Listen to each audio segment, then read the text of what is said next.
Good morning students. तर आज पण आपण स्टोरी रायटिंग म्हणजे कथा लेखन, गोष्टी लेखन करायचं आहे. गोष्ट लिहायचं आहे मराठीमध्ये. एक झालेला आहे आपला, काय होता तो, शक्तीपेक्षा युक्ती श्रेष्ठ. आणि नंतर सेकंड स्टोरी रायटिंग करणार आहोत आपण. असं 4-5 प्रॅक्टिस केले ना तर तुम्हाला स्टोरी रायटिंग कसं लिहायचं आहे हे येणार. तर आपण वेगळा वेगळा टॉपिक घेऊया आणि स्टोरी रायटिंग करूया.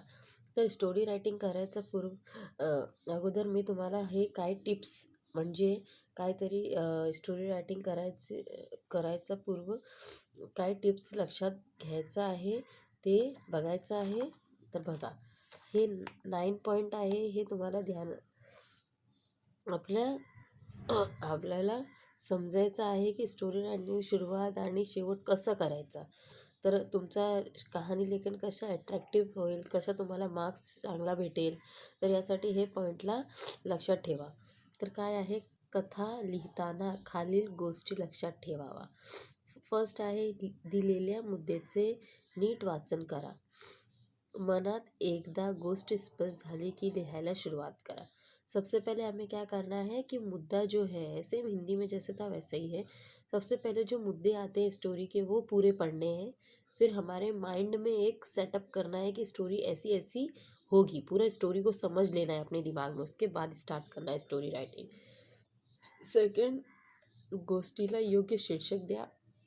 जब आप स्टोरी का पॉइंट्स पढ़ेंगे और स्टोरी को समझ लेंगे तो आप शीर्षक क्या आएगा वो तुरंत समझ जाएंगे. तो शीर्षक देना है, उसको समझना है स्टोरी, फिर शीर्षक देना है, फिर स्टार्ट करना है स्टोरी रायटिंग.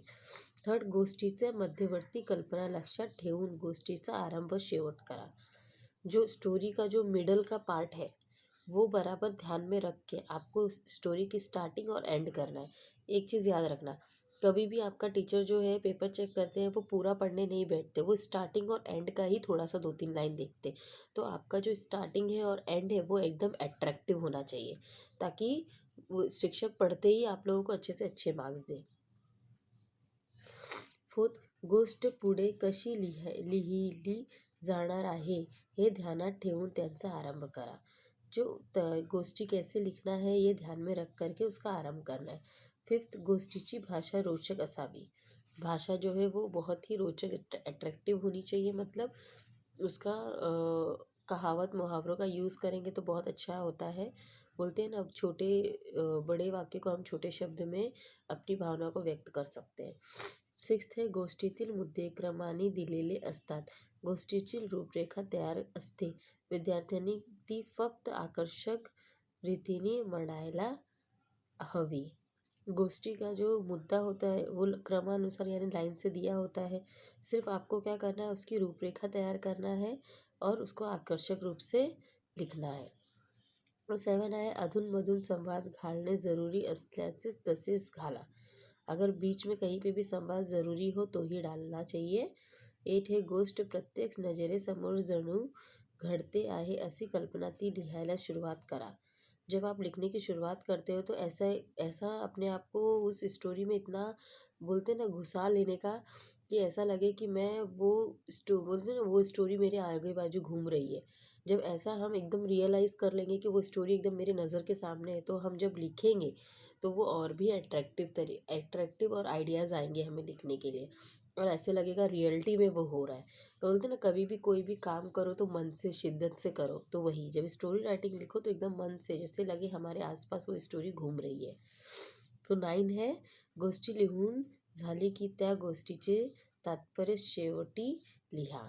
जैसे ही तुम्हारी स्टोरी राइटिंग लिख के हो जाएगी तो उसका अंत जो है वो क्या, उसका तात्पर्य यानी कि उसका मोरल, जो सीख है, वो बराबर से उसे दो. पूरी स्टोरी क्रिएट होने के बाद हमें क्या लास्ट में मिला, हम कोई भी स्टोरी पूरा पढ़ते उसके बाद में सोचते हैं ना कि हमने इससे क्या सीखा. तो तुमने वो स्टोरी से क्या सीखा, क्या तात्पर्य उस स्टोरी का होना चाहिए, वो लास्ट में आपको लिखना है. और हमेशा मैंने आपको बताया, आपके शीर्षक और तात्पर्य पे 1-1 मार्क्स फुल होते हैं. अगर आपका ये अट्रैक्टिव है तो आपको फुल मार्क्स मिलेंगे इसमें. तो इस पे आपको ध्यान देना है कि आपको कितना अट्रैक्टिव और अच्छे मार्क्स अचीव करने हैं. तो आप किस तरीके से उससे डील कर सकते हैं, कैसे आप बना सकते हैं. तो ये जो पॉइंट्स है ये आप लोग अपनी बुक में लिख लेना, ताकि आपको नेक्स्ट टाइम जब भी आप बनाएं तो आप लोगों को याद हो. आप लोग क्या कर सके, याद कर सके. तर आज आहे स्टोरी.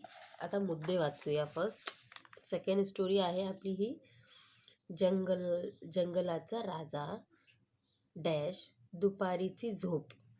जंगल का एक राजा था जो दोपहर को सो रहा था. डैश एक उंदीर डैश अंगावर खेळणे. सिंहाची झोपमोड. एक चूहा आके उसके बदन पे खेलने लगा जब वो सो रहा था. सिंहाचे झोपमोड. उंदराची जीवनदान देण्याची विनंती. इससे क्या हो गया, सिंह का नींद टूट गया, मतलब उसको डिस्टर्ब हुआ ना, उसके ऊपर आके बदन पे हमारे कोई खेलेगा तो हमारी नींद कैसे ख़राब हो जाती है. फिर उसने विनंती, चूहा को खा लेता. गुस्से से शेर उठ गया, उसको अपने पंजों में ले लिया और सोचा अब इसको खा लूँगा मैं. सिंहाकडून अभय. एकदा सिंह पार. फिर सिंह ने उसको जब वो माफ़ी मांगने लगा तो सिंह ने उसको जीवन दान दे दिया. ठीक है जा, मैंने तुझे छोड़ दिया. एकदा सिंह पारध्यांच्या जाळ्यात फसलो. यानी कि जो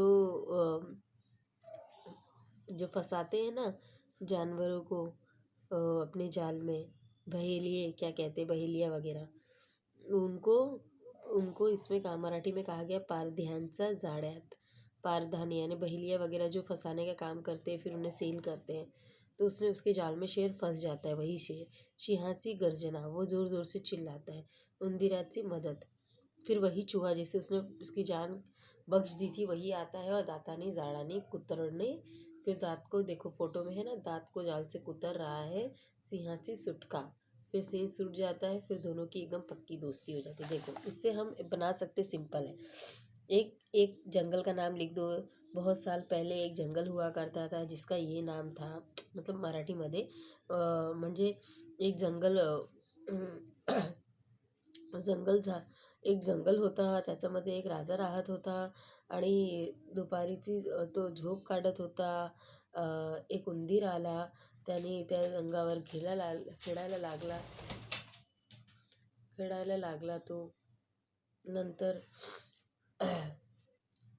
ऐसे ऐसे करके हम स्टोरी को क्रिएट कर सकते हैं. जैसे आप पढ़ने के बाद मुद्दे कि ये कॉन्सेप्ट हमारे दिमाग में देखो आ गया, क्लियर हो गया कि एक जंगल था जिसमें एक राजा रहता था और वो दोपहर के टाइम पे सो रहा था तो चूहा आके उसके बदन पे कूदने लगता है. फिर चूहा को गुस्से से वो उठ जाता है, उसे खाने जाता था. चूहा माफ़ी मांगता है तो वो उसे छोड़ देता है और वो उसे कहता है मैं तुम्हारे किसी दिन काम आऊँगा. तो वो हंसने लगता है, तू क्या मेरे काम आएगा, तू तो इतना छोटा है, मैं तो जंगल का राजा हूँ. तो ऐसे करके वो हंसता है और छोड़ देता है उसे.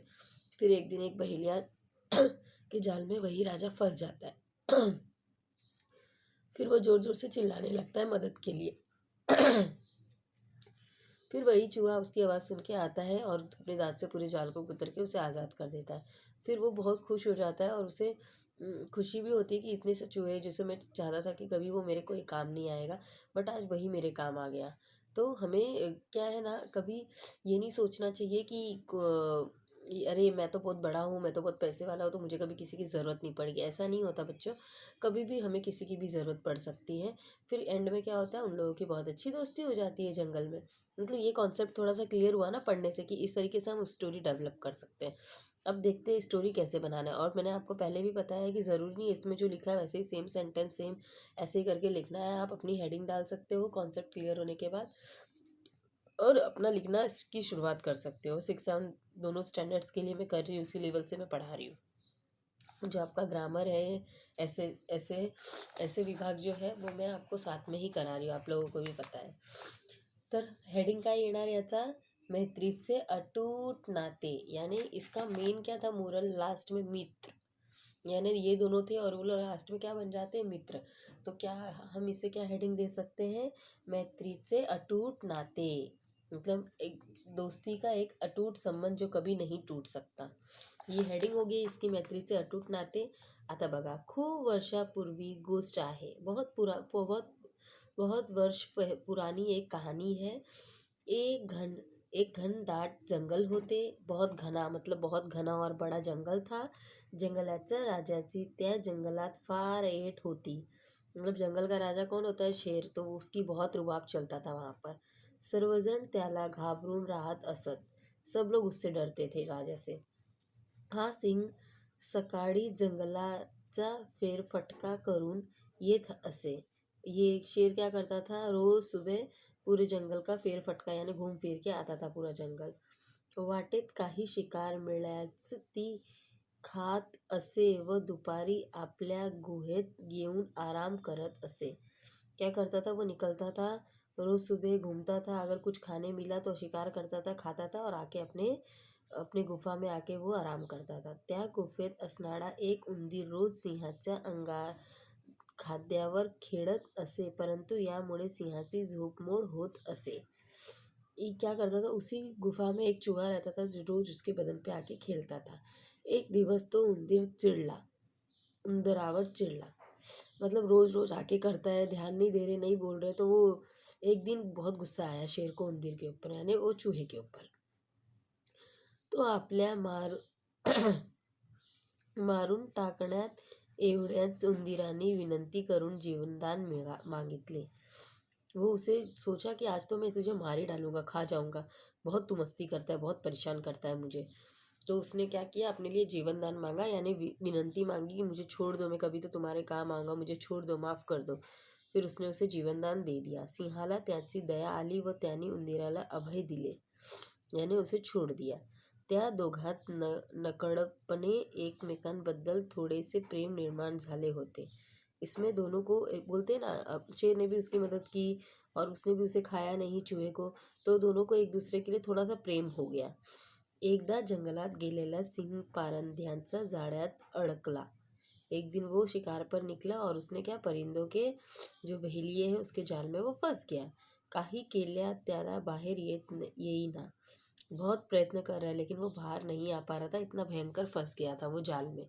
रागानी सिंह जोरून गर्जून करून लागला. गुस्से से वो शेर जोर जोर से चिल्लाने लगा. ते ऐकून उंदराला आवाज ओळखीचा वाटला.